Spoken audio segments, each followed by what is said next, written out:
Сайн байцгаана уу үзэгчдээ. Амжилт нэвтрүүлгийн шинэ дугаарыг хүлээн авна уу.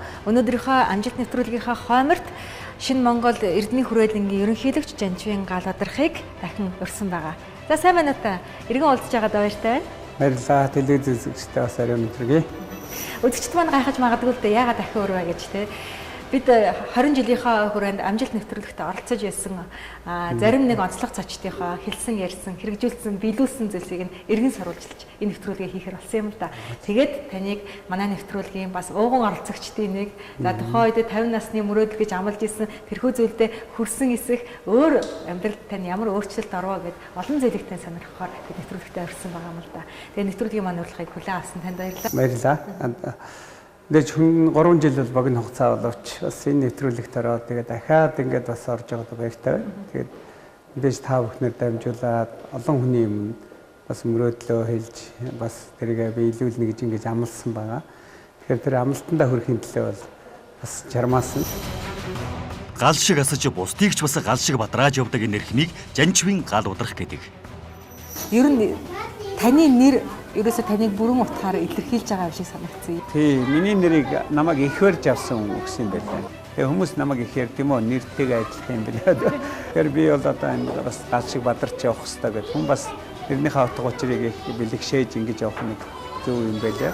Анх л ажлынхаа гарааг багш болон эхэлж байсан тэрээр одоо ч бас галаа багш гэж хүндлэгдсээр. 85 онд анх Төв аймгийн 1-р 10 жил физикийн багшаар ажлын гараагаа эхлээд дараа нь хөдөө аж ахуйн дээд сургууль физикийн багшаар ирээд эндээ 90 он хүртэл ажиллаад тэгээ 90 оны сая боловсролын хүрээлэн одоо сургууль хүмүүжил хүрээлэн гэж байсан. Тэр хүрээлэнд эрдэм шилжгээний ажилтнаар ажиллаж эхлээд дараа нь эрдэм зохицлоор буюу одоо 84-р сургуулийг зохицлоор сургууль болгоо тэрний дэд захирлаар ирж ажилласан. Тэр 92 оноос тэгээ 95 онд би Японд мэргэжилтэд ажиллахаар явсан байна. Мөрөөдлөө биелүүлнэ гэсэн гал халуун ирмэлзэлдээ үргэлж шатаж асаж явдаг түүний амьдрал мөрөөдлөөс мөрөөдөл, зорилгоос зорилгод хөтлөгдсөөр хөглөгдсөөр. Би бол нэг 40 төгрөгийнхаа өмнө Шинэ Монгол ахлах сургууль 37 мөрөөдөлд болоо захирал болж ирсэн. Одоо яг 50 хүрлээ. Тэгэхээр одоо яг 50 насны мөрөөдөл нь 3 жилийн өмнө ийхүү ярьж байсан тэр зорьсондоо хүрсэн зөвхөн зорилгодоо хүрээ зогсохгүй өөр олон зүйлийг санаачлан хийсэн. Гэхдээ энэ хооронд би эхлээд Rotary гэж хөтөлбөр байдаг шүү дээ. Rotary гэж тэр хөтөлбөрөнд их би идэвхтэй ордог хүн л тийм Монголын хүрээ гэж Rotary клубтэй байгаа. Энэ клубийн ерөнхийлөгчийн ажлыг би сая 15-аас 16 оны ерөнхийлөгчээр ажилласан. Нөгөө талаас энэ 2 жилд бас их нэг том одоо бахарх хуштай ажил бол тэтгэлэг хөтөлбөр шинээр гаргасан. Энийг бас одоо санаачилж хамтарч хэрэгжүүлсэн. Үүний мөрөөдөл бүхнээ биелүүлж зорьсон бүхэндээ хүрдэг нууц нь Өнгөрсөн хугацаанд туулж ирсэн таны амьдралыг ганцхан үгээр тодорхойлооч гэвэл би нэг л үг юм байна гэж анзаарлаа л да. Тэр нь амлалт. Өөрөөр хэлбэл өөрөө өөртөө өгсөн амлалт болоод бусдын өмнө өгсөн амлалт таныг өнөөдрийн дайтай энэ байдалд хүргэжээ гэж. Яа харахгүй тийм. Би бол үнэхээр бас тийм амлах дуртай хүн. Тэгээ амлсандаа хүрэхийн төлөө ингээд яваад өнөөдрийн одоо амжилтанд хүрсэн болов гэж бодож байна.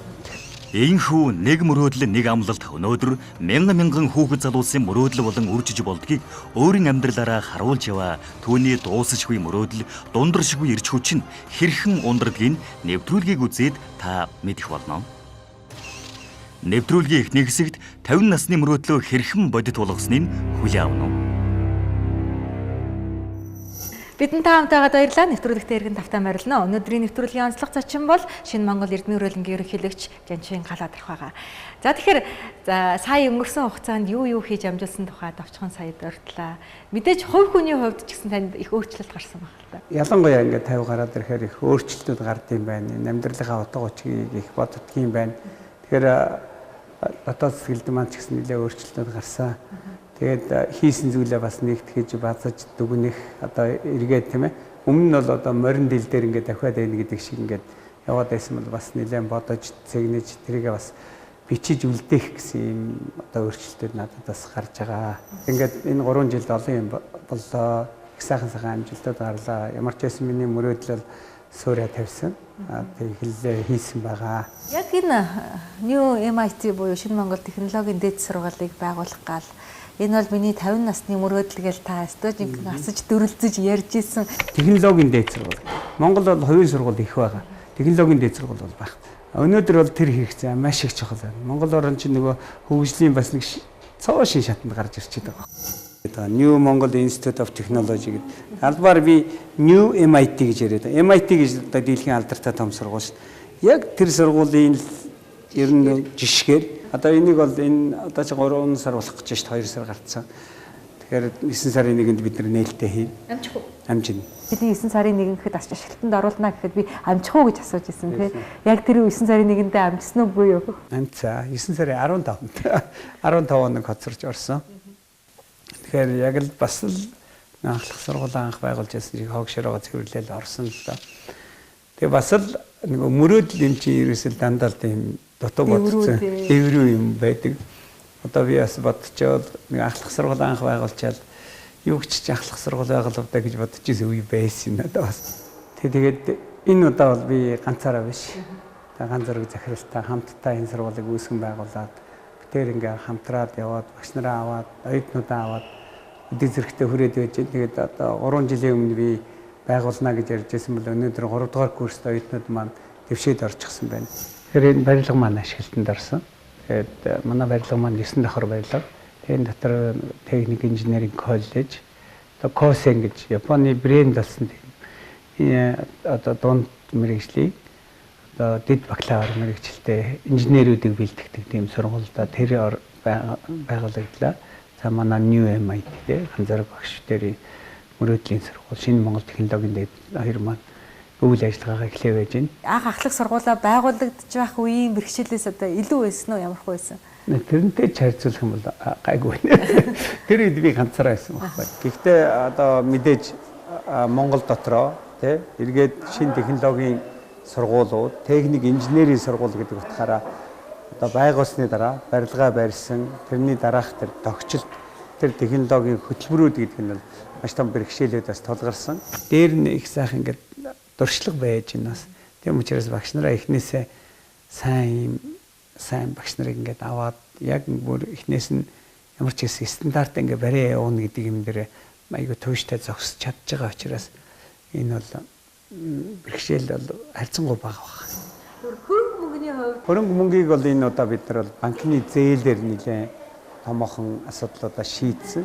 Гэхдээ Монгол талаас нь бас хөрөнгө оруулагч нар бас орж ирсэн л дээ бид нарт хамтрий гэдэг. Тэгээ Монголын хөрөнгө оруулагч тэгж орж ирсэн хүмүүс маань зарим хүн нь бас за одоо миний өөрийн маань бизнес бас жоохон доголдолтой байгаа учраас одоо хөрөнгө оруулалтаа буцаад татаж явъя гэдэг. Энэ асуудал бол үнэхээр бас бэрхшээл биднэрт үүсгэсэн. Тэгээ бид бол одоо 2 жилийн хугацаанд нэлээд хурдтай амжилттай энийг одоо даваад байна гэж ингэж бодож байгаа. за тэгээ 50 насны мөрөөдлийг 3 жилийн өмнө асууж исэн тэрэндээ хүрчлээ. За хүрчлээ гэж бас хэлэх үгүй юу? Мэдээж ингээд бодит харагдах байдал дээр бол хүрчлээ. Гэхдээ таны нөгөө сэтгэлдээ харсан байгаад чи бол мэдээж хүрээгүй л ахаа. Тийм. Би энэ байшин барилгаа бол нэг 10% л гэж бодож байгаа. Байшин бариад барилгаа барьчина гэдэг нэг 10%. За танаг төхөөрөмж юм уу авчина гэдэг нь дахиад нэг 10%. За оюутны хэлсэлээ багш нараа авчина гэдэг нэг 10%. Тэгэхээр одоо л нэг 30-40% тал явж ял гэсэн. Бид нар ч юм бол их том амбицтай том зорилго тавьсан байгаа ш. Дэлхийн 100-д ордог сургууль болно гэдэг. Тэгээ одоо манай сургуулиуд хэд үнэлэгдэж байгаа лээ. Тэгээ 4000-аас хойш л үнэлэгдэж байгаа ш. Одоо Монгол улсын их сургуулиас эхлээ те.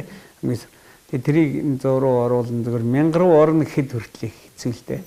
Дэлхийн шилдэг 100 сургуулийн нэгд орох гэдэг маш том амбицийг тэр хүсэл мөрөөдлийнхаа дээд оргилцыг тавьчаал эхэлсэн байгаа. За тэрний биелэх магадлал нь ойролцоогоор одоо хэдэн жилийн дараа ч гэдэг ч юм уу тиймэрхүү юм одоо өөрөөсөө хэлж чадахгүй тий. Гэхдээ би өөрийнхөө ямар ч нэг зорьсон хэмжээнд ийм сургуулаа байгуулах. Байгуулах процесс маань дуусаагүй байгаа байхгүй. Бид энэ бол зөвхөн миний одоо бидний ганц зэрэг бидний насанд энэ үе дээр харахгүй байж магадгүй. Гэхдээ бид нар инлүү ингээд чигээрээ ингээд яваад ингээд очих юмаа гэдэг зам мөр ингээд гаргах чинь. Үнгээл урагшлал явхад бол болохоор тэр суурийг аягүй сайн тавьж явах хэрэгтэй. Бид нар энэ цасан бөмбөг гэж ойлгож байгаа уулын уруу уруудж байгаа. Тэр цасан бөмбөгний эхний дөнгөж айгүй нягт цас мөмгөл хийж байгаа л гэж ойлгож байгаа. Тэгээд тэр маань ингээ өнгөрцөөрөө томроод ирээд хадуу чанга. Тэгээд одоо бидний тэр тавьсан зорилго төрнө гэж бодож байгаа. 100 жилийн дараа ч болж иж магадгүй. Гэхдээ тэр нь өнөөдрийн бидний тавьж байгаа суурь найслыг хамаарна.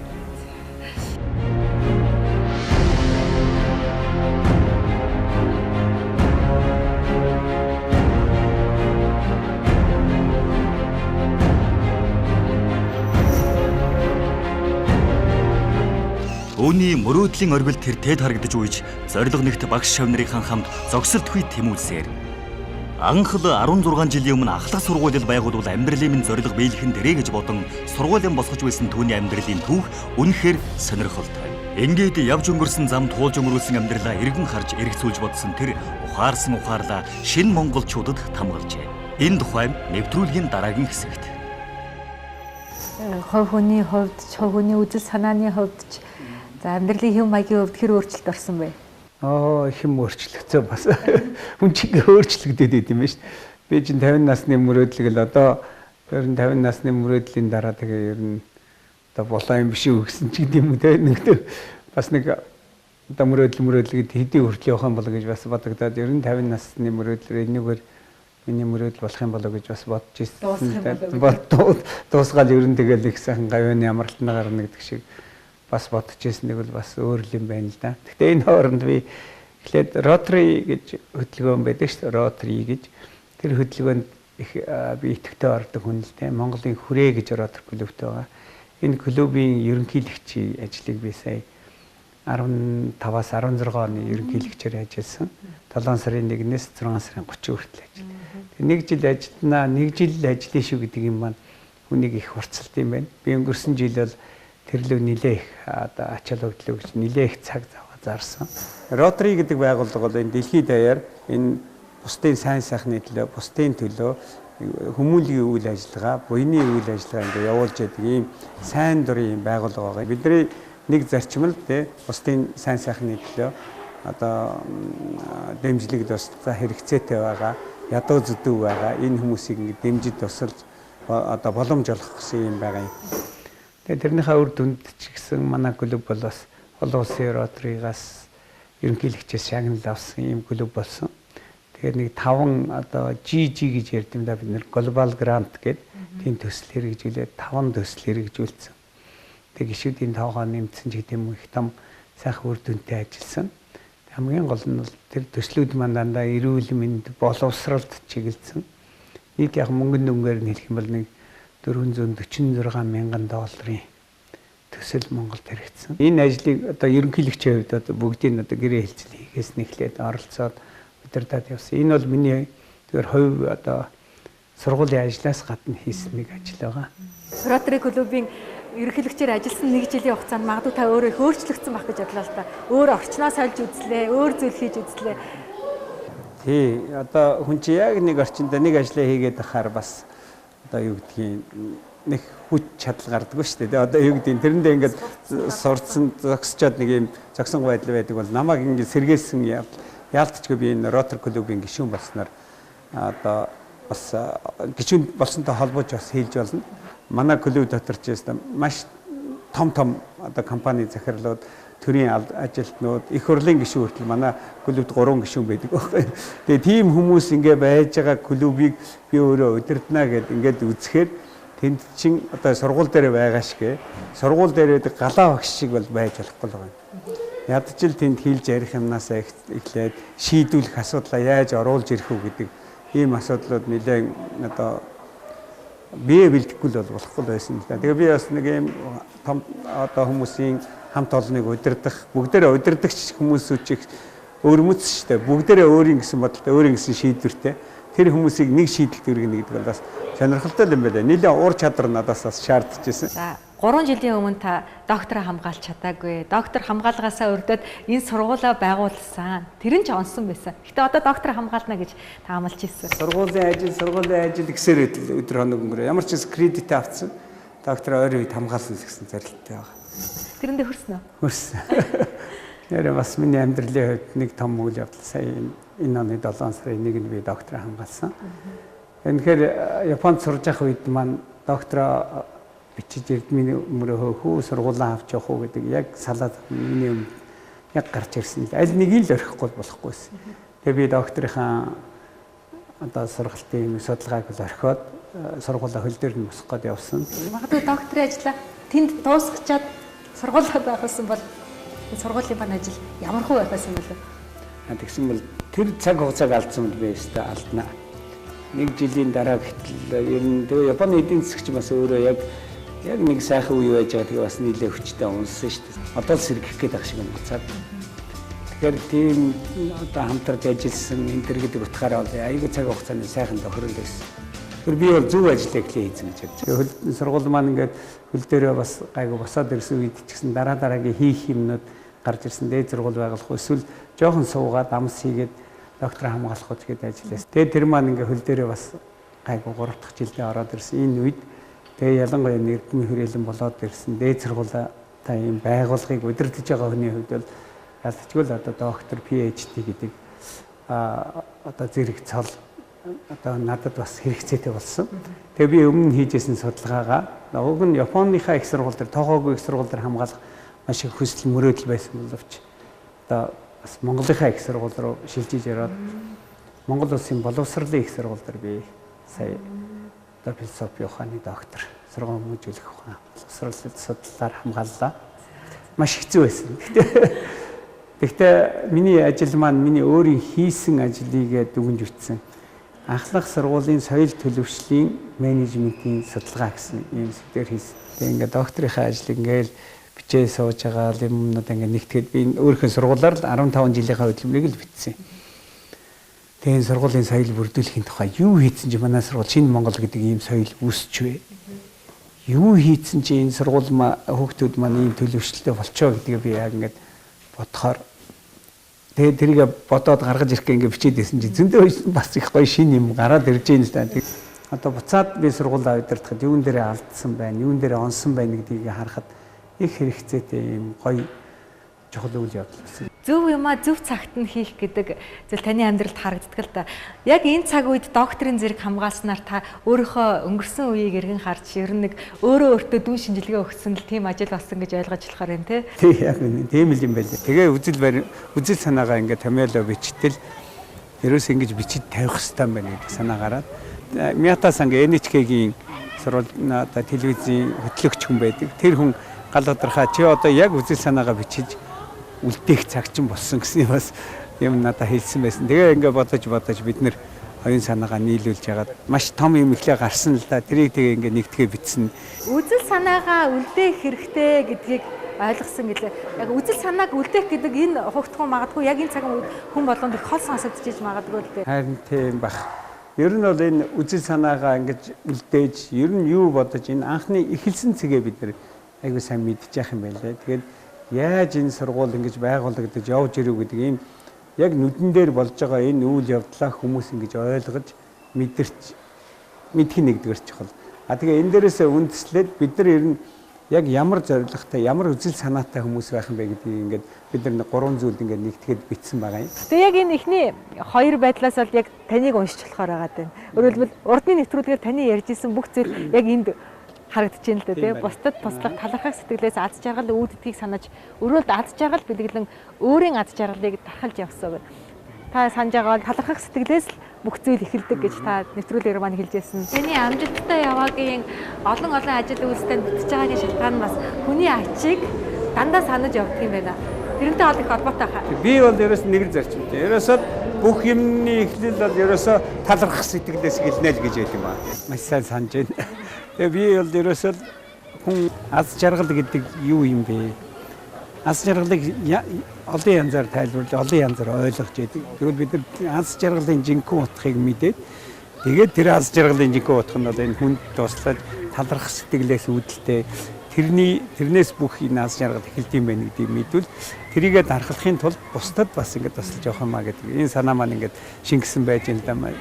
Тэгээ хоёр дахь нь болохоор тэр бид нар чи ерөөсөө дэлхийд өмнөлөгт Монгол иргэн гаргана гэж байгаа. Бид бэлтгэх нэгс тэр санаан дээр үндэслэж ингэж тэрний төлд яах ёстой юм бэ гэвэл өөрийгөө хөгжүүлэх ёстой. Зүрх сэтгэл оюун бие бэлдраад ажлын хөгжүүлэх ёстой гэдэг. За энэ 3 дахь үзэл санаа яг энэ цаг үед бол хүн болгонд тархинд нь бүр өстой суух ёстой нэг зүйл ах шиг байна. Тийм. Одоо энэ дэр эв нэгдэл инх тайван гэж байгаа. Тэгээ шудрагын бас хүн байгалийн шүтэн барилга гэдэг энэ үнэхээр биднэрт их хэрэгтэй. Ялангуяа би одоо эв нэгдэл гэдэг юм дээр одоо хүүхдүүдийг их сурахыг хүсэж байгаа. Одоо орчин үеийн үгээр хэлэх юм л те. Багаар ажил зурсан ийм хүмүүсийг гаргах хэрэгтэй. Монголчууд өнөөдөр ингээд доод одоо энэ монголчуудын үүсэт байгаа бүх юм одоо улс төрд байгаа энэ зүйл ингээ харах юм бол ерөөсөө энэ эвд сураагүй хүмүүс юм байна. Эвэлд сураагүй. Би энийг хүндэтгэж хайрлж ингээ сураагвал нэг дутагдал байгаад байна л гэж харж байгаа. Тэгээ энийг хизээ өгөхөйг бол энэ хүүхэд наснаас цэцэрлэгээс нь бага сургуулиас нь дунд сургуулиас нь ингээ өгсөлтөмаа гэдгийг бид нар нэг барай харуулж байгаа юм л да. Энэ бол зөвхөн шинэ Монголын дээд шинэ Монгол сургуульд харьяатай хүн болгонд хамаатай асуудал биш. Биш тий. Гэхдээ бид энэ бол шинэ монголчуудын үзэл санаа гэж байна. Тэгээ энэ маань монголчуудын үзэл санаа байх хэрэгтэй. Энд нэг кирилл хэсгэр хичээ, энэ хажууд нь уйгурч монгол бичгээр хичээд, ард талд нь англи хэсгэр хичээ, энэ хажууд талд нь япон хэсгэр ингээ босоогоор ингээ бичээд тавьсан байгаа. Тэгээ манай япон зочид их ирдэг сургууль шүү дээ. Тэгээ японочд ирэхэд үнэхээр энэ бол гайхамшигтай юм. Бид ч гэсэн суралцах хэрэгтэй юм байна. Ямар гоё ингэж энэ маань бас их одоо бахархаж хэлж ийсэн. Чингис хааны тухайд эргэн тойрныхоо хүмүүст хэлжсэн тэр үгс одоо биднэрт үзэл санаа болоод үлдсэн байгаа. Сүхбаатар Жанжтны хэлжсэн хандах зүг өөрөө тогтно гэдэг үг одоо эргээ задлахаар ямар их очир утга агуулж байгаа хүмүүс ойлгож байгаа. Тэгвэл яг түүнтэй адилхан үзэл санааг л шинэ монголчуудад үлдээж байгаа л гэж ойлгож болох юм. Ер нь бол ингэж бичиж үлдээх нь чухал. Тэгэхээр одоо байгууллага болгонд өөрийн үзэл санаа, өөрийн эрхэм зорилго, өөрсдийн баримтлагдаг зарчим гэж байгаа шүү дээ. Энийг ингэж бичиж үлдээх нь зайлшгүй чухал юм аа л гэдгийг би өөрөө бичсэн үний үед мэдэж байна. Зүгээр бусад байгууллага хэр бичээд энийг ингэж үлдээсэн байдгийг нь бол би сайн мэдэхгүй байна. Бид нар нэг бас социализм үеийг буруус шаад ерөөсөй болохгүй байхгүй. Бид нар социализмын үед тэр өрөнгийг одоо аривлан гамнаж гэдэг өөрийнхөө нас шиг одоо хайрлан хамгаалах энэ гэдэг ингээд сургадаг байсан. Тэгээ тэр сонсоод байсан ерөөсөө юмд хандлагын тэгээ бий болгоод байсан байхгүй. Тэгэхээр тийм юмгүй болцохоор л ингээд хүн юу болчиход байгаа. Тэгэхээр бид нар энийгээ бичээд тэгээ энэнийхээ тайлбарыг бүр ингээд урт нь ингээд ном шиг бүр ингээд гаргаад ирсэн байж байгаа л да. Тэгээ энэ нэг бүгдийг уншуулад альва нэг төгсөлтийн баяр, альва нэг эсэлтийн баяр сурагчдын донд болоход бид нар энийг тарааж өгч хүүхдүүдэд уншуулж тэгээ тэрийг нутаг утгаар нэг тайлбарлаж явж тэгжээж хүнд хүрдэг. Тэгээ хүн ингээд ингэ сонсоод байсан үгээ хүн бол дандаа юм ажил хэрэгжүүлдэг болчдөг байхгүй. Тэгэхээр хүний толгойд нь эхлээд өгцөн санамж өгцөн явж байгаа. Тэгээ тэр хүний үйлдэл дээр тэр нь харж байгаа гэдэг. Би бол тийм л зарчмал байдаг.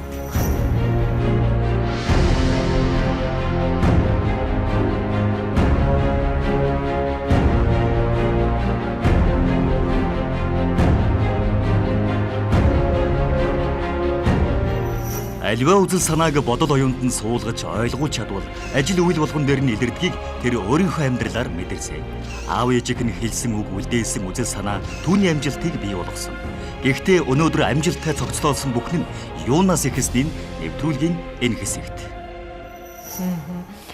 Та үзэл санааг хүнд суулгахдаа тархинд нь эхлээд суулгаад дараад нь үйлдэл болгоод за амьдралын ямар ч үед толгойд орж ирдгээ гэдгийг хэлсэн шүү дээ. Аав ээжтэй нь ямар үзэл санааг танд илүү суулгасан бэ? Одоо бодоход. Тий, миний аав бол ээж хоёр маань надад чи бол айлын том хүү шүү. Энэ жанчрих гэдэг удмыг чи авч явах хэрэгтэй хүн. Миний хүү айлын том хүү гэдэг бол ийм хариуцлагатай байдгийг шүү гэдгийг надад их суудсан. Би ч одоо тэрнээс хойш ер нь бол ингээд өөрийнхөө гэр бүлийн төлөө тий аав боллоо гэдэг хариуцлага байл. Одоо ингээд ах дүү нараа гэдэг ингээд бодохоор энэ удмыг энэ хүмүүсийг би өөрч авч явах хэрэгтэй. Би энэ хүмүүсийн гол ноён нуруу болох хэрэгтэй гэдэг энэ сэтгхүү миний толгойд аягүй сайн хийсэн юм шиг байгаа юм. Би хөдөө төрсөн л доо. Тэгээ хотдоо өсөөд яг Улаанбаатарын одоо годомжинд одоо чулуугаар байлдаал ус зөөгөөл гэдэг ийм л тэгээд мөсөн дээр тоглоол ингээд явж ирсэн байгаа. Олоола маш олоола байсан. Тэгээ эсвэл нэг гэрт амьдарч ирсэн. Энэ бүхэн бол тэгээ айлын том хүү дээр хоёр охин дүүтэй.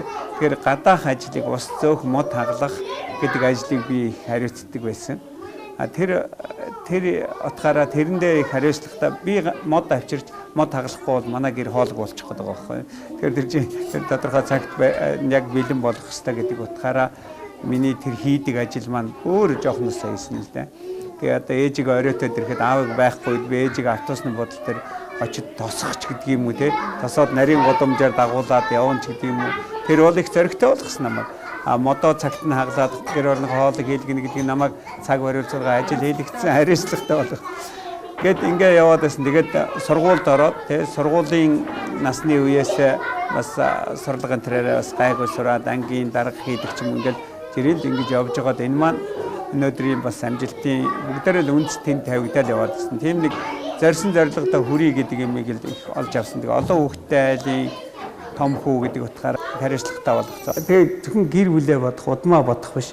Би одоо ингээ шинэ Монгол сургуулийг ингээд аваад явж байгаа бол би энэ айл гэрлийг те одоо манай нэг 150-д багш ажилчтай болчлоо л да нийтдээ ингээд Эрдмийн хүрээл ингээд 160-аад хүн байж байна. 2000-аад сурагч оюутнууд байж байна. Тэгэхээр энэ айлыг би бүгдийг ингээд би авч явах хэрэгтэй. Миний нуруунд дээр байгаа шүү гэхээр би бол ерөөсөө одоо нэг алдах хэрэггүй гэдэг шиг маш л том хариуцлага ингээд үүрсэн. Тэгэхээр тэр гэр бүлийнхээ аав болсныхаа хариуцлагыг хүлээн, том хүүгийнхээ хариуцлагыг хүлээн гэдэг энэ хариуцлага хүлээлэх юмнуудыг л аав ээж маань надад сайн суулгаж өгсөн байлээ. Урдах зорилгоо хартсан хүнд урагшаа явах зам нь яг тодорхой байдаг тий. Таны олыг ингээд урагшаа явж байгаа замтай тодорхойгоо хойно үлдсэн жимтэй ч гэсэн олон хүнийг бас амжилт руу хөтлж байгаа. Тэгэхээр зүгээр урдах зорилгоо тодорхой харах энэ нөхцөл байдал танд яг хэдийнээс үүссэн бэ гэдэг би асуултыг асуумаар санагдсан л да. Мөрөөдөл байж байгаа. Мөрөөдөл ингээд зорилго болох нь л их чухал юм байлээ. Яг би өөртөө яг нэг зорилгоо их сайн ойлгосон нь Японд очиод сурж ах үедээ нэг эхлээд өөрөө ганцаараа очисон байсан. Дараа нь Япон гэдэг орны хөгжлийг хараад энэ Япон орныг л би эхнэр хүүхдэдээ үзүүлэх хэрэгтэй юм. Ялангуяа дөрөв охиндоо энэ хөгжлийг үзүүлж ээж миний охтод ирээдүйд сайхан амьдрах юм байна. Энэ том соёлыг мэдх юм байна гэдэг ийм надад одоо тийм хэрэгцээ үүссэн. За тэгээ энийхээ дагуу за энийг тэгвэл би яаж авчрах вэ гэвэл би өөрөө магистр, доктор цаашаа дэвшиж сурах хэрэгтэй. Ингээд би одоо сургууль хичээлд маш их өөрчлөгдсөн л да. Энэ бол миний гэр бүлээ авчирна гэдэг зорилго маань намайг их өөрчилсөн юм байгаа юм. Тэр хүртэл тэр зорилго болохоос өмнө би Япон хэлийг ойлгохгүй байна. Энд сурахад ямар хэцүү юм ингээд бодож исэн бол тэгэхээр яг бас гэр бүлээ авчирна гэдэг зорилго маань намайг айгүй итгэвтэй амьдрал ингэж оруулсан юм. Тэгээд яг тэр одоо падан гэх юм тэр байдлаараа би одоо дараагийн ажлуудад энэ зорилгоо их хүчтэй тавиал тэгээд тэрнийхээ төлөө одоо зүтгэж явсараа лэвлээ л дээ. Тэрнээс өмнө бол ер нь за Японд мэрэгжил дээшлүүлээ. За нэг оцсон сурах гадж байгаа юм шиг, үгүй ч юм шиг, Япон үед мэдээдж байгаа юм шиг, мэдхгүй ч юм шиг нэг тиймэрхүү байдалтай нэг анх оюутнууд сургуульд орч ирчээл нэг уучраа олохгүй байдаг шиг байсан үе байх л та. Тий, тийм үеуд бол ер нь өмнө ч олон байж ирсэн л. Тэгээд нэг удаа ингээд өөртөө итгээд би чинь зорилго тавиад зорилгоо биелүүлж чадах юм байна гэдээ ингээд бодчихоор хүнд ийм итгэл төрчдөг юм байна. Тэгэхээр тэр итгэлийнхаа дагуу дараагийн ажил дээр бол яг тэгэл орчт юм байна л да. Гэсэн л юм би одоо амьдралын туршлагатай болчиход байна. Угаасаа л энэ эхнэр хүүхдүүддээ Япон үзүүлнэ гэсэн зорилгоос л одоо ир сургуульд бий болсон байгаа шүү дээ. Яг үнэ. Тэрнээс л ихэлсэн. Би тэгээд эхнэр хүүхдээ авчираад тэгээд тэр Японыг үзүүлж явах замдаа хүүхдээрээ дамжаад Японы сургуулийг үзчихэж байгаа. Японы сургуулийг үзэнгүүтээ яг энэ сургууль шиг сургууль Монголд байгаа гэдэг зорилго тавьж ирээд за тэгэхээр тэр зорилгыг энэ сургуулийг яаж авах вэ гэвэл хамгийн эхлээд сурагчдыг би орчуулах хэрэгтэй юм байна. Гээд ингээд бүх юмнаас эхэлж байгаа байхгүй. Зөвхөн хөтөлбөрүүдийг харах хэрэгтэй юм байна. Цагийн хуваарийг бичиж аваад ингээд эхэлсэн байхгүй. Тэгээд цаашаа бүр тодорхой болоод хөрөнгө мөнгөний тухай бол ихэндээ бас бодохгүй байсан. Тэгэхдээ дэмжих хүмүүс гараад ирэнгүүт хөрөнгө мөнгөө яаж олох вэ? Юунд зарцуулах вэ гэдэг. Би тэр зорилгоо айгүй сайхан хэлж чаддаг. Тэр зорилгоо айгүй төсөөлж чадсан л байгаа юм. Тэгэхээр зорилго бол хүмүүсийг юм татах маш том хэрэгсэл юм байна.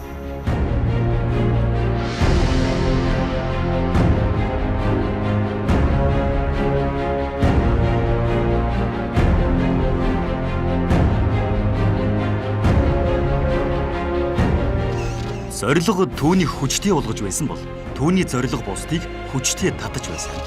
Ингээд зорилгоос эхэлж хариуцлагаар баталгаажиж, үйлдэлээр хэлхэгдсэн түүний амжилтанд бас нэгэн нууц байсныг нэвтрүүлгийн дараагийн хэсгээс хүлээн авна. Ордны нэвтрүүлгээрээ Шинэ Монгол сургуулийг байгуулах хүсэл мөрөөдлийн оч хаанаас ихтэй вэ гэсэн асуултаар нэвтрүүлгээ эхэлж ирсэн. Ерөнхийдөө л Шинэ Монгол гэдэг дээр их төвлөрч ярьсан билээ. Гал бадрах гэдэг хувь хүн хэрхэн бүрдэж тэгээ энэ бүхнийг бий байгуулах хүчийг авсан бэ гэдэг тэр талаар их өнгөц дурдаад өнгөрсөн болов уу гэж бодсон байхгүй. Тэгээд анхны ажлын гараатай нь бас л ангид асан багшаас буюу багшийн мэргэжлээс эхэлсэн байсан тий. Тэр тухай анх багш болж исэн. Өдөө аймагт одоо 3 өхнөө дагуулад их нэртэйг 22хан настай бид нар өдөө Төв аймагт одоо багшлахаар очиж ирсэн. Тэр үед анхны гараа маань одоо дөнгөж 4-5 насны зөрүүтэй хүүхдүүдийн анхны багш болоод одоо ч гэсэн би насан туршийн одоо тэд нар намайг багшаа гэж мэддэг. Тэгэхээр тэр үед бол би үнэхээр бас жоохон сахилга сурлагаа таарахаа ангийг надад бас өгж исэн. Гэхдээ би тэднийг бол зөвхөн хичээл заах биш. Одоо бүх талаар спорт, урлаг талаас нь хөгжүүлэх. Одоо ямарваа нэг ажилд өөрөө нэг ангийнхан сурагч юм шигээр ингэж сэтгэж орж исэн тэднийг бас нэлээд их сайхан хамт олон болгоод тэрэн дээрээ би бол бас хүмүүстэй удирдах зохион байгуулж чадах юм байна гэдэг итгэл бол надад төрж ирсэн. Амжилттай яваад байгаа хүмүүсийг хараад байхад тэднэрт нэг удирдах чадвар байна те. Гэхдээ яг удирдах гэхээсээ илүү зохион байгуулах чадвар байгаа болоод их сайн ажлыг амжилттай гүйцэтгэж байгаа болов уу гэж харагддаг л та тий. Тэр зохион байгуулах авьяас бас танд нэлээд эрт үеэс суусан болов. Би нөгөө менежментийн сургуульч гэдэг ном үзсэн юм ерөөсөй байхгүй. Тэгтээ нэг өөрийнхөө ингээд тэгээд бодоод ингээд хийгээд ирсэн юмнууд миний бас туршлага болчиход байгаа. Ажлыг чи ингээд хийгээд ирэхээр нэг юм хийж идэл энийг ингээд хийчихэл яасан ингээд нэг юм өргөж явах төртөл нэг юм таарад байдаг ш хүмүүс. Тэгээ мэдрэмжээр ингээ хийгээд байдаг чинь өдөр тутмын ажлыг би одоо нэг багш нарын хурал хийчихэл гарахад би өнөөдрөөс яста бороо ярьчих гэдэг юм өөртөө шүмжэлтэй одоо би дараагийн хурал дээр яг ингэж хэлэх хэрэгтэй. Би өнөөдөр багш нарыг магтах хэрэгтэй байсан юм шүү дээ тий. Би өнөөдөр багш нарт жоохон хатуух хэлэх байсан юм шүү дээ. Сурагчтай ороод уулзаад ярьсныхан дараа би энэ сурагчдыг өнөөдөр би яг энэ өнцгөөс нь яг ингэж ярих юм биш үү. Тэгээ ингээд тэрэндээ ингээд бодонгот засвараа өөрөө хийгээ яваад байсан. Би өнөөдөр одоо ямар ажил хийх байсан. Тэр маань яагаад амжилттай болсонгүй ч гэдэг юм те. Өнөөдөр би яг юу гүйцэтгэх хэвээр энэ сард юу хийх хэвээр гэдгийг тодорхой байлгаад тэрнийхээ төлөө явахдаа зөндөө бэрхшээл тохиолдсон шүү дээ. Тэр бэрхшээл болгоныг их сайхан зас залруулах тийм л их сэтгэл байгаад байвал аяндаа хүн менежер болоод өсчдөг юм шиг л харагдсан. Тэгээ тийм маневр сайтай өөрийгөө дандаа хөгжүүлээ. Би чи сайн захирал болсон гэж ерөөсөө бодохгүй л яваад байвал хүн ингээл өсөөд идэх юм шиг л. Тэгэхээр би бол одоо байнга одоо голоостол өөрийгөө шүү сайхан одоо удирдахч болох ёстой л гэж бодоод байгаа. Голоостой. Гэхдээ энэ хүн удирдна гэдэг бол өөрөө маш том ажил. Тэгээ энийг яг ивэн олно гэдэг чинь юу гэвэл өнөөдөр энэ багшийг хаана юу хийх вэ? Ямар постн дээр тавих вэ? Хинээр юу хийх вэ гэдэг хүмүүсийг их сайн ажилд ингэж хуваарлаад байгаа. Тэрийг бол би өөрөө энэ бол миний ажлын ив юм байна гэж ойлгоод байдаг байхгүй. Тэгэхээр ер нь ив бол маш чухал. Би бол тэгэхээр өөрөө бол зоригтой, хариуцлагатай тэгээд ийм ивтэй юм байна. Тэгээ ийм ив болыг. Тэгээ энэ ив яаж гарч ирдэг вэ гэвэл хий гэсэн энэ ажлыг хий гэсэндээ сэтгэл байвал ив аяндаа ингээ гараад ирдэг байхгүй.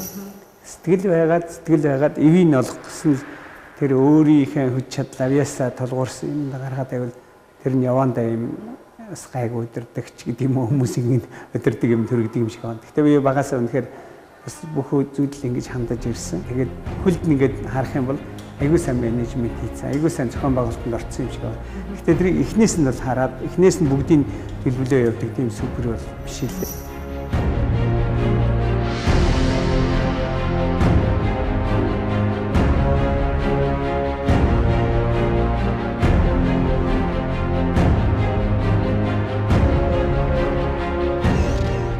Хариуцсан ажлаа хийсэн шиг хийх гэсэн сэтгэл хүнээ зөв таньж тохирсон ажлыг итгэж хариуцуулах мэдрэмж бодит байдлаа эцлэн харж алдаагаан засах хүсэл энэ бүхэн түүнийг өнөөдөрт авчирсан. Мөн бусдын тус дэмжлэгийг авсаар ирсэн тэр бусдад ч бас харамгүй тусалсаар. Дараагийн хэсэгт бусдыг дэмжсэн, бусдын төлөө санаачилсан үеийг тодотхон асуулаа.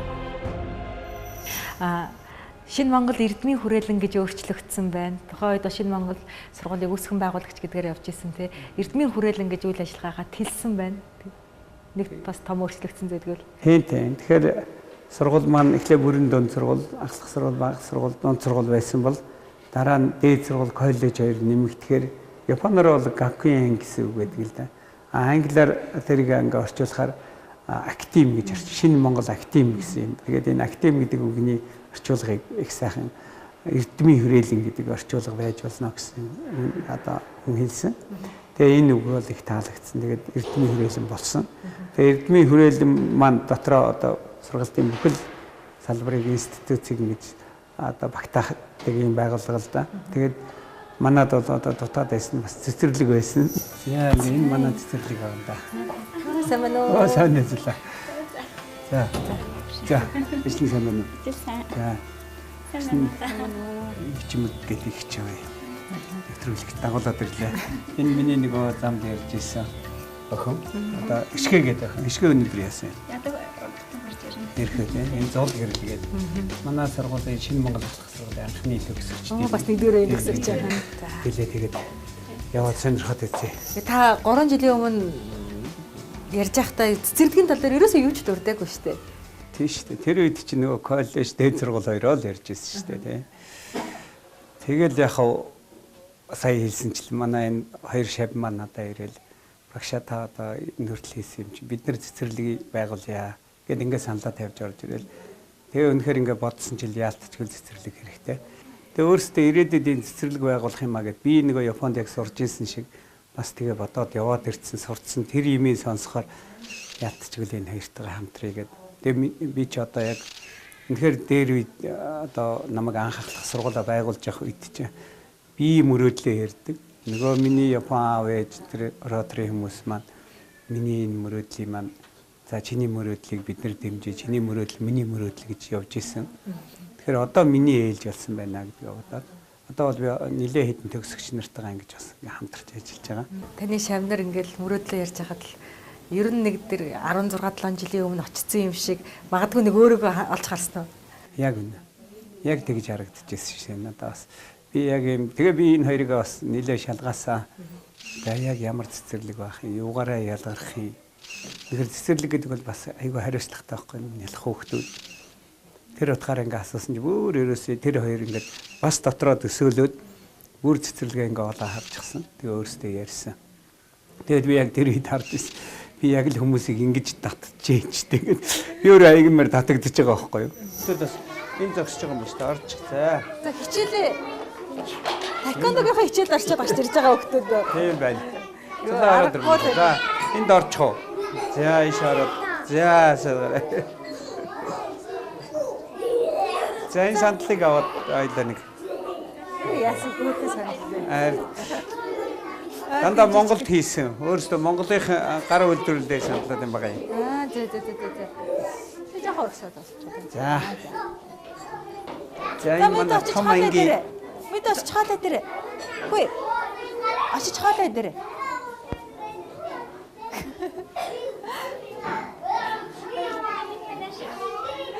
За, ирээдүйн зураглаач юм шиг байна те. энэ дээр болж идэг үү?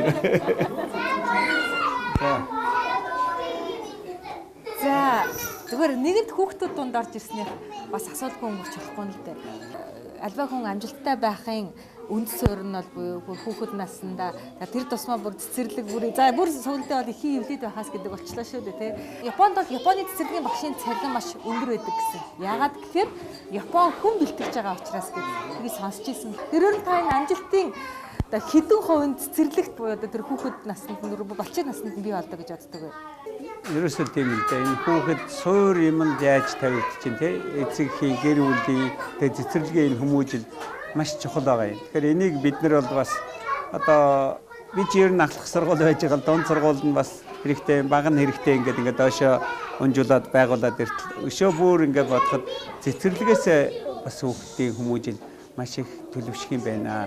Тэгээ Японы цэцэрлэгийг бас ингээд нэлээд анхаарал үзэхээр ерөөсөө өөрөө чи хэлж байгаа шиг яг Япон хүн гаргана гэдэг утгаараа цэцэрлэг дээр маш их тийм анхаардаг юм байлээ. Тэгээ сургалтын ч гэсэн тэр багш нарын хангамж ч гэсэн ингээд өндөр. Тэгээд тэр хүүхдүүдийн тэр орчин бүрдүүлэлт тал дээр их анхаарч байгаа. Тэр бид нар ч гэсэн бас тэрийг зорж байгаа. Тэгэхээр өнөхөр яалтчгүй ирээдүйн их амжилтанд хүрэх хүн бол цэцэрлэгээсээ л эхлэх ёстой байлаа.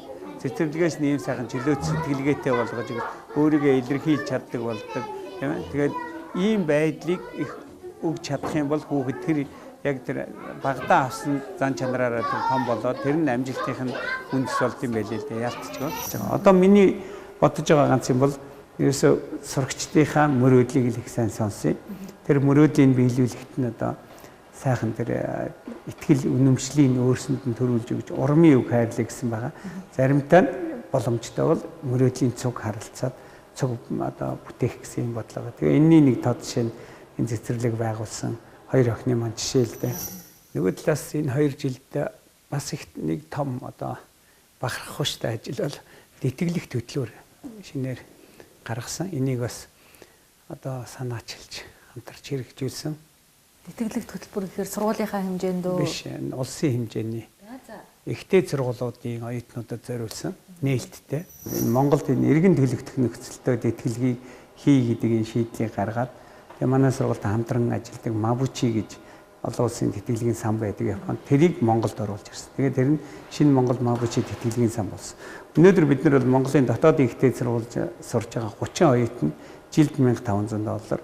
Нэгдүгээр курсээс сурах юм бол 4 жил, 3 дугаар курсээс олох оюутан бол 2 жил авахар ийм тэтгэлэг гаргалаа л да. Тэгээд энэ тэтгэлгээ би үнэхээр одоо бид нар шалгаруулахын тулд нэгдүгээр эссе бичиж авч уншиж байгаа юм. Тэгээд би одоо 2 жил бид нар сайн шалгарууллаа. Тэгээ сайн ингээд уншаад байж байгаа хүүхдүүдийн.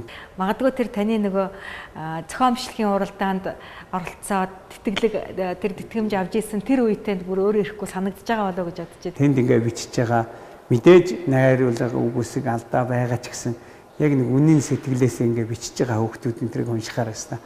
Үнэхээр нөгөө урт хойж юм бодогдно гэдэг шиг өөрөө хэлснээр өмнө би нэг тэтгэлэг авахгүй бол тэтгэлгийн өргөдөл бичих гээл чинь нэг оюутан их чухал шүү дээ. Бүх сэтгэлээ шингээгээл ингээл бичиж байгаа үе энэ төр бодогдчихсэн. Би чинь нэг мөрөөдлөө бичээд тэтгэлэг авсан хүн байгаа шүү дээ, тий. Зохион бичлэг бичсэн. Тэр зохион бичлэгэн дээр биччихээд хүмүүсээс шагнал аваад тэтгэлэг авсан. Тэгэл би чи ингээ хүмүүсийн юм амлцсан шүү дээ. Ингээ бичсэн шүү дээ гэдэг. Тэр зохион бичлэг бол намайг өөрөө өөртөө амлсан амлалт байсан лээ. Тэр маань намайг хөдөлгөж авчирч. Тэгээ юм дүргсэн л дээ. Гэхдээ тэр үед одоо би өөрийнхөө бичснийг бодохоор их сони бичсэн баг шүү. Энэ одоо одноо багшийн тавиад байгаа шалгуураар үзэх юм бол амар их алдаа ихтэй. Өгд болгон тэр чинь нэг Япон хэл дээр бичсэн. Тэгтээ би багшаараа их бичүүлсэн юм байна. Япон хэлний багшаараа айгуу сайн хянуулж бичүүлээл. Тэгтээ сэтгэл их шингэсэн байсан. Тэрийг маань олж харсан юм байлээ л дээ. Тэгэхээр та нар тийм хүнийг л олон доо. Иргэн төлөвдөнө гэдэг маань нэг төрийн сангийн зээл шиг байх юм л да. Оюутанд одоо жилд $1500 өгöd 4 жил өгнө. Тэгээ 4 жилдээ бол 6000 болчихно шүү дээ. Тэгээ 5 дахь жилдээ нэг оюутан маань төгсөөд ажиллаад тэр нэг жилдээ $1500 олоод 6 дахь жилдээ $1500-ыг буцааж энэ тэтгэлгийн санд оруулна. Нэг анхны жил авсныг оруулж байгаа юм. Тэр нь хүнд очих байвал тэр 6 жилийн дараа шинээр тэтгэлийг авах гэж байгаа хүүхдэд очих юм. Тэгээд тэр нь буцаага зүгээр санд өгдөг ч юм уу буцаагаад ингэж байгаа юм биш. Тэр бол дараагийн хүүхдийн ивент итгэж болж очих хэвээр мөнгө болж байгаа юм. Тэгэхээр одоо энийг би бол зөрөгтэй эхлүүлсэн. Хүмүүс бол би зөвлөгөө авахаар ихэнх хүн бол наадах чинь тэр хүмүүс чинь аваад алга болоод чи тэр нөгөө ивент итгэжийнхаа өмнө эвгүй байдалд ороо шүү. Буцааж өгөхгүй. Монголчууд ерөөсөө буцааж өгөхгүй надад. Нөгөө ингээд аваад тэгэл замаараа алга болоод тэгэл дараа нь өгөхгүй болдог тийм байгаа гэсэн. Тэгээ би бол зөрөг гаргаж орж байгаа. Нийт манай зөвхөн энэ тэтгэлгийн сангаар биш. Явсан хүүхдүүд маань 300 гарчаад байгаа. Монголдо ирсэн 100 гарсан. Тэгэхээр энэ 100 гарсан хүүхдүүдээр бид нэр ментор ивент итгэж тэр хүүхдүүдийн батлан даагч маягийн хүүхдүүдийг 2 хүүхдэд дунд нэг хүү одоо төгсөөд ирсэн хүүхдийг тавиад 30 хүүхд тэтгэлэг авч байгаа бол тэрний дунд 15 метртэй байж гэдэг ингээ бодсон байгаа.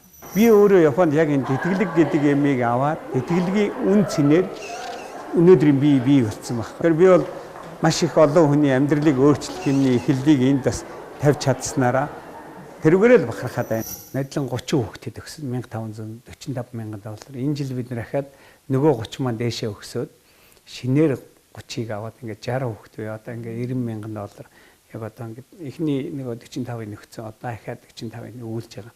Энэ бол одоо миний чамд сонирхолж ярих их сайхан сонин гэж бодоод би одоо Тийм байх.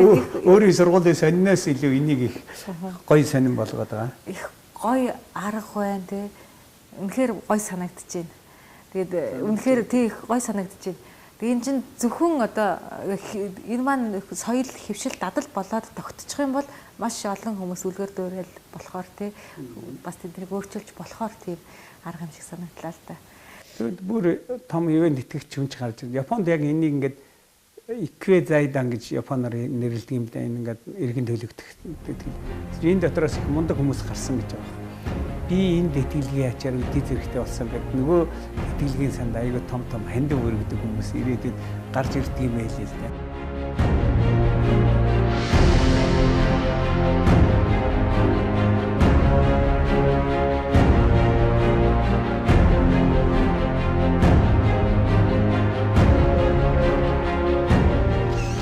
Бусдын мөрөөдлийг өөртөө багтааж, өөрийнхөө ачаан дээр ачаа нэмж явдагч түүндээ огтхон ч түүртлэггүй харин ч түүнийг аз жаргал хэмээн боддог түүнд юу ирч хүч өгдгийг нэвтрүүлгийн дараагийн хэсэгт.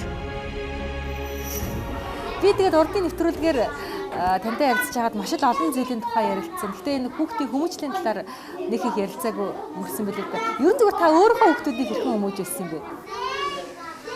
Би чи их залуудаа олон хүүхдтэй болсон. Тэгээд яг зах зээлийн үед яг би бол яг хүүхд 4 охинтой байсан. Тэгэхлээр залуу үедээ нэг 40 үржээж хүүтэй болсон. Энэ зүйлээ. Тэгэхээр эхний 4 охин бол одоо яг хүмүүжүүл юу гэдэг одоо ажиллаа хийгээд эхнэр өтөр хоёул ажиллаа хийгээл гэрт нь орхитгоор ингэж явж байгаа хүүхдүүд маань хүмүүжээд яг дунд анги бага ангитай Японд очиод Японы сургуулаар бас нэлээд дамжаад нэлээд бие даасан байдалтай гадаадад амьдрахад хүүхдийг өсчт юм билээ. А хүүдэрээ бол бас нэлээд жоохон онцлог анхаарсан. Гэхдээ ингээд анхаарад яг гэр бүлийн хувьд бол өөрөө анхаарад байна гэдэг нь баг эрхлүүлэх тал руугаа энэ зүгүүд болохоор орчод байсан. Тийм тал бий. Гэхдээ би бол одоо хүүхдүүдэд багтгах чийдэг. Миний охтууд том охтууд маань үнэхээр өнөөдөр үнэхээр энэ аавхаа юмыг ойлгоод өөрөө өөрсдөө амьдралаа аваад одоо тэр багт нь олж авсан өөрсдийг нь хүмүүжлийнхэн үр дүн бүгдээрээ сайхан айлгэр болчихсон ингээ явж байгаа бол би октоудаараа их бахархаж байгаа. Одоо мэдээж миний хүү бол одоо миний амьдралын их сайхан баяр баясгал бахархал. Хүү маань одоо нэг зорьсон юмдаа их нэлээд тууштай явдаг. Одоо сагсан бөмбөг гэхэд бол сагсаар одоо үнэхээр нөгөө өвчлөн гэдэг шиг. Одоо ингээ тэрэндээ зориод тэрнийхээ амжилт гаргахын төлөө өөрөө одоо интернетээс хайгаад өөрийнхөө сонирхсан тэр юм лугаа явж байгаа чанар энэ нь бол надад их сайхан таалагдчихж байгаа. Тэгээ мэдээж тэгтээ хүн бол өөрийнхөө хүүхдийг хамгийн сайхнаар л бодож яадаг шүү дээ.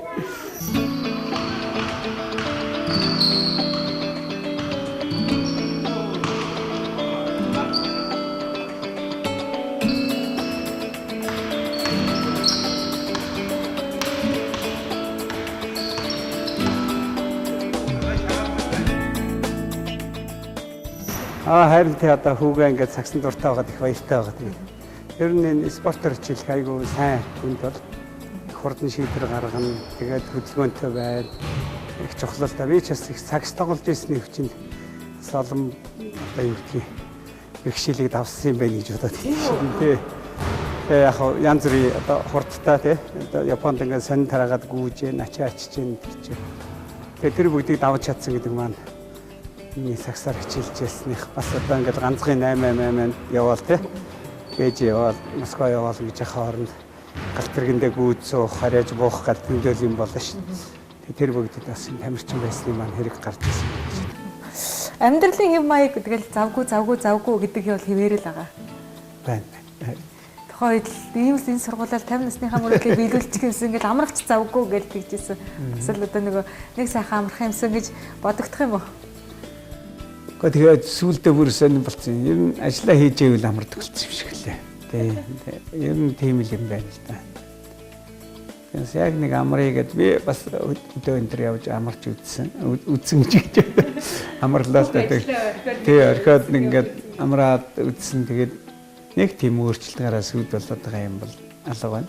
Тэрний оронд дараа нь буцаад ирсэн гоо энэ хооронд би нэг жоохон ийм ажил хийждэг ч ийм ажил амжилт хойсон байж гэж бодогдчихсэн. Хэрвээ тэрийг хийсэн байсан бол шөөж амарх хойсон болоо гэж бодогдоод тэгээ ер нь тэ амархаа хөрийг бол найз нөхдөдөө сайхан суучин уулзчин тэ ингээд орхон богино хугацааны ингээд гарчаад тэгэхээр тэрмигээ нэг амралтч гэж их зарлаад амарлаад тэглэнгүүгээр ингээд өдөр тутам тэгээд тэнд явж байгаа хэмдэртээ ингээд миний хувьд бол одоо байнга л тийм ажил бодоостол ажил хийм үү одоо хийх л юм за яач вэ дээр үгээл ингээд бодоод бас энэ ажлын хажуугаар амсгил төгөх буюу одоо алжаал тайлах нэг зүйл яхаар. Харин тийм миний одоо гол стрессээ тайлж гол бие алжаалаа тайлдаг маань сакс. Залуу үедээ бол өстой ямар ч ажилтай байсан сакс тоглоод би чинь их сургуулийн шигшээ тоглож байхдаа нэг бэлтгэл нэг 20 ихтэй заал нь олдохгүй. 7-оос нэг ийгээд 9-10 хүрчдэг. Тэгээ өвлжтэй манайх улаан хоронгийн эцэст байдаг. Тэгээд өстой пүүзээ яаж өмснө гэж хэлсэн чи пүүзээ өмсөөл гарч ирэнгөө тэг нэг автобус зогссон байдаг.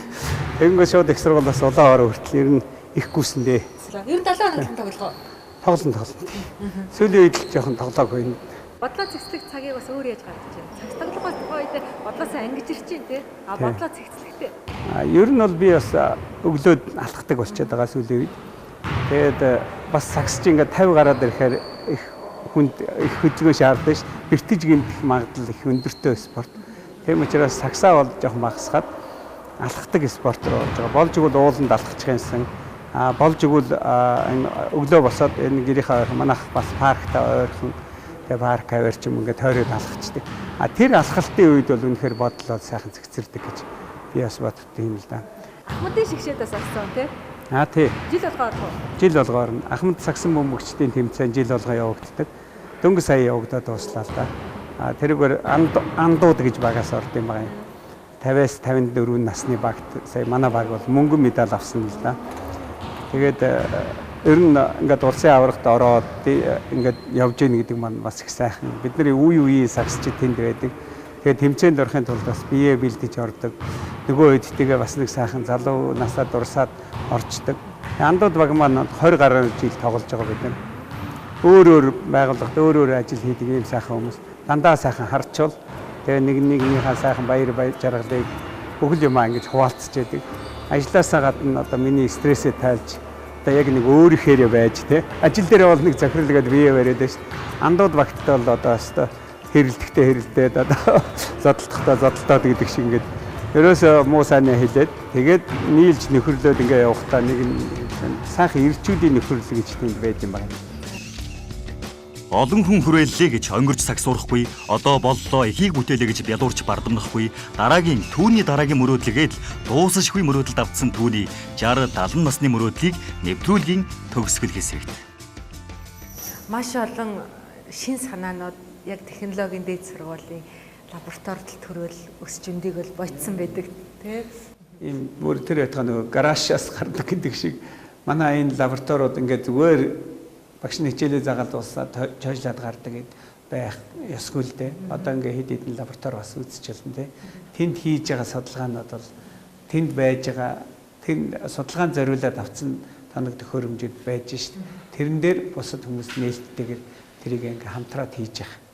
Яг тэр судалгааны онлайн талаас нь юмаа мэдж байгаа нь профессор байж. Практик талаас аваад хэрэгжүүлэх гээд байгаа бизнесмен байж. Тэр хоёр уулзах хэрэгтэй байхгүй. Тэр хоёр уулзж иж эндээс нь жинхэнэ нөгөө баялаг маань төрж гарч ирж технологи маань тэндээс гарах хэрэгтэй. Энийг юм уулзуулдаг юмыг л хийхгүй бол бид нэг сургууль гэж лекцээ заадаг юмаа заадаг гэдээ тусчаад байдаг. Бизнесээ хийдэг, гадны хүнээр судалгаа шинжилгээгээ хийлгэсэн үр дүнгээ хараад хийдэг. Энэ хоёрыг уулзуулах юмыг Монголд эхлэх хэрэгтэй бид нар эхлүүлэхийг зорж байна. Уулзах цэглэлийн технологийн дээд сургууль байгаасаа гэж хүсэж байна гэж тийм. Тэр утгаар л бид нар зорж байгуулсан. Энэ уулзсан. Хүмүүс уулзж байгаа. Энэ болохоор хими лаборатори. Тэг биохими лаборатори гэж байна. Тэг ингээ мэрэгжил бүрээр байгаа л да. 10-аад лабораториуд байгаа. Тэгээ энэ лабораторид бид чи сайн нэг шинжлэх ухааны технологийн сангаас нэг төсөл аваад сэргийлж байгаа. Энэ бол хүний цуснд одоо ДНК гэж байдаг шүү дээ. Тэрийг нэг ялгаж авах. Угаасаа ялгадаг шүү дээ. Тэр ялгадаг процессыг одоо орчин үеийн нано технологиг ашиглаад нано соронз гэж би бас нэр мэдэхгүй байна. Сайн сонссон. Тэгээд тийм нано соронз, тийм нано технологи ашиглаад тэр гаргаж авах аргыг хэлбэршүүлж байгаа юм байна л да. Тэр салгаж авахыг. ДНК-гийн онцлогоог л илүү төрөвчилж байгаа гэсэн үг. Тий. Тэгээд тэр чинь манайхан бол энэ гадаадад бас их нарийн судалгаа хийгээд гадаадад явуулж хийлэгдэг цаг их алддаг гэдэг юмнууд байдаг ш. Тэрнийг одоо практикт ингэж хэрэгжүүлж болох юм а гэдэг тал руу манай энэ лабораторид залуучууд маань ингэ судалгаа хийж байгаа. За энэ лабораториос дэлхийн хэмжээний технологи төрөх болтугай. Харин тий. Одоо манай лабораториудаас төрнө гэж ингэхээр найдаж байгаа. Тэгэл хүн яг л ингэж мөрөөдөл залуучуудаа хандахдаа та нар эндээс л төрж гараа шүү. Та нар дэлхийд нэрээ гаргасан эрдэмтэд болно шүү. Та нар өрсөлдөгч нар болно шүү гэдгийг л сайн ойлгуулад одоо та нарт юу хэрэгтэй вэ? Одоо цаашаа юу хиймээр вэ? Тэр асуудлаа та нар тавиараа гэдэг л ийм л уур амьсгал, ийм л харилцааг энд ингээд амьд харилцаа бий болгоод тэгээд бид нар маань ч гэсэн их шахаж байгаа. Одоо багшаа одоо ийм хэрэгтэй байна, тийм хэрэгтэй байна гэдэг. Тэгээ яг үннийг хэлэхэд за сургалтын төлбөрийн зардлаар яг ингээд нэг ойр зурийнхаа юу хангаж чадж байгаа юу одоо? Тэстэ маш алдагдaltaй ажиллаж байна. Тэгээ бид нэр ингээд барилгаа барих гад бахан зээл авсан. Тэгээ ахаад одоо өнөөдөр төв багш нарын цалин энэ үйл ажиллагаагаа хэвээ явуулах гэдэг дахиад зээлээ төлөнгөө ахаад зээл авч ахаад явж байгаа. Гэхдээ бол бид нэг юу гэдэг юм би нэг анхлах сургууль байгуулснаас энэ ийм байгуулсан бэрхшээл нь бага байна гэж харж байгаа учраас бид энэ бол хөл дээрээ зогсох нэ гэж ингэж харж байгаа. 3 жилийн өмнө уулзахад их ассан дүрлцсэн байсан л да. Одоо ингээд их л айдуу болчиход. Тэгээ айдуу нь бол тийм мэдээж сая хэлсэн. Тийм айдуу тал бол байж байгаа бах. Ер нь ингээд бүтээгээл хийгээл босгоод байвал нэг морин дээл дээр давхсаар байгаад хүн чинь ингээд хэдий боллоо яах вэ? Тэгэхээр бас нэг суугаад бичдэг тийм үе хэрэгтэй юм байна. Өөрийгөө бас өшөө уншиж боловсруулж хөгжүүлэх хэрэгтэй юм байна. Өөрийнхөө хийсэнд үнэлэлт өгнөлт гэж алдаа оноогоо олох хэрэгтэй юм байна гэсэн ийм бодол их бодогддог болчиход байна.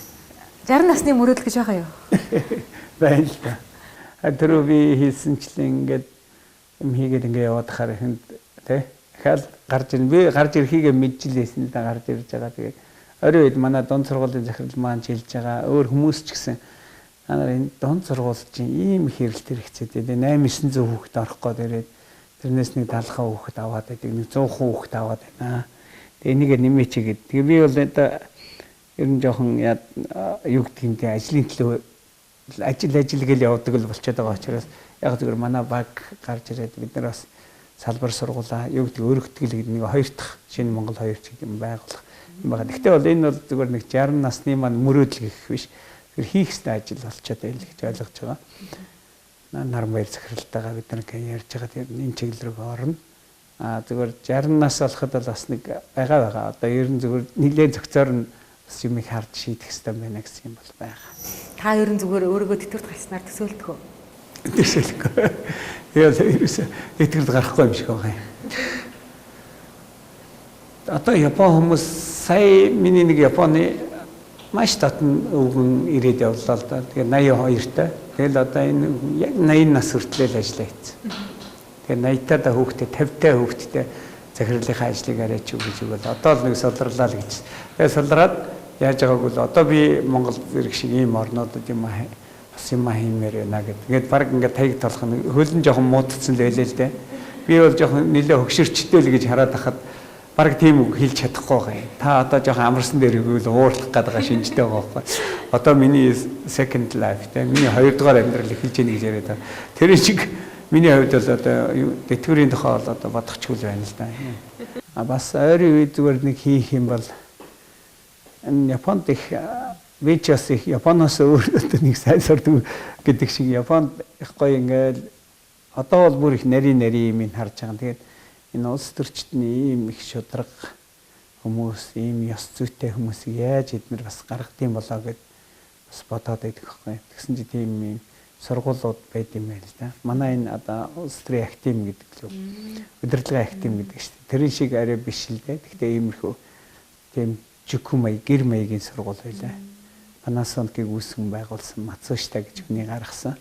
Тэгээ би тэрийг их сүүлийн их сонирхож байгаа. Их сургуулаа төгсөө ингээгаар жинхэнэ чи улс төрч болъё гэж бодож байгаа бол чи энэ сургуулаар нэг дамжиж байгаа. Тэгээ нэг ийм сургууль байлгаад тэгэл тэр сургуулийг төгссөн байна гэвэл энэ хүмүүс ингэж орох юм. Угаасаа тэрийг төгссөний дараа айгуугаа ярьж чаддаг, хүнд амлаж чаддаг, хийж чаддаг болчдөг. Манайх чи өнөөдөр дуустарч өөрийнхөө их сургуулийн ингээд хар практикийн нэг одоо мэдлэгтэй над шиг л одоо багшаас өөрөө мэдэхгүй нөхөр л эдийн засгаа мэдэхгүй байж байгаа л нэг багш орчих гээд байдаг ч юм уу тэгвэл тэр бүх салбараар мэдүүлдэг юм байл. их хурлын эхний 4 жил хоёроосоо сурах 4 жил болоод өнгөрчөөд байгаа гэж хүмүүс их шүүмжилж байгаа шүү дээ тий. Тэрийг л урдчлал бэлдэх гэдэг. Тийм сургуулиуд байдаг юм л амар сонирхолтой. Айгуу гоё санагдсан надад. Тэгэхээр тийм сургуулийг яагаад бид нар би жишээлбэл ингээд сургуулийн талын одоо туршлагатай хүн тэрийг бүрдүүлээд сайн тийм талын багш нар одоо байгаа. Тэгэхээр тэрийг би бас ойрын үед хүмүүстэй уулзаад санал солилцаад бас хийх юмсан гэсэн бодолтой л байна. За, өстой гоё мөрөөдөл байна. Бас л мөрөөдөл болчихлоо юм уу? Таны 3 жилийн өмнө нэвтрүүлэгт орж байхад харандаа өгдөг байсан. Тий. Одоо харандаа өгөхөө болоод амжилтын томьёог оролцогч бүрээрээ бичүүлдэг болсон л доо.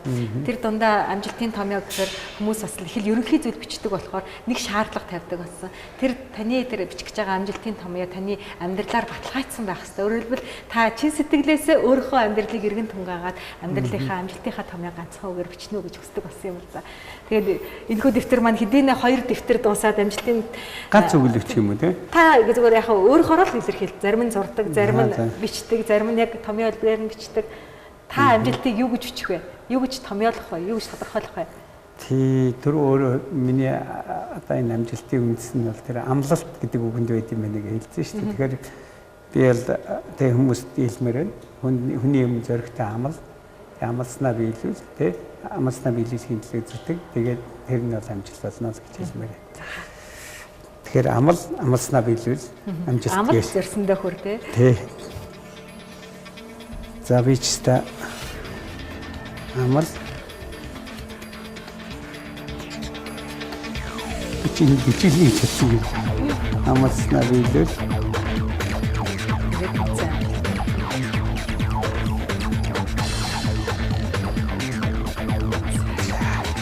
амлснаа биелүүл тэгээд амжилт гэнэ. За ингээд урилгыг манд хүлээн аваад завгүй байсан ч зав гаргаад эргээд ажиллаа тайлгнасан танд үнэхээр их баярлалаа. Энэ таны нөхцөл байдлыг харсан олон хүмүүс бас эргээд өөрсдийнхөө амьдралыг олон зүйлийг ухрааж дөнгөлт хийж бодох баг. Эргээд бас ирээдүгөөч нүдэндээ төсөөлөх болоо гэж бодож танаас үлгэр дуурайл аваад тэгээд нэвтрүүлгийн маань хүргэл авсан байна. За тэгвэл их баярлалаа. Баярлалаа. Бидэнтэй хамт байсан үзэгч та бүхэндээ баярлалаа. Дараагийнхаа амжилт нэвтрүүлгээр эргэн уулзъя. Баяртай үзэгчтэй.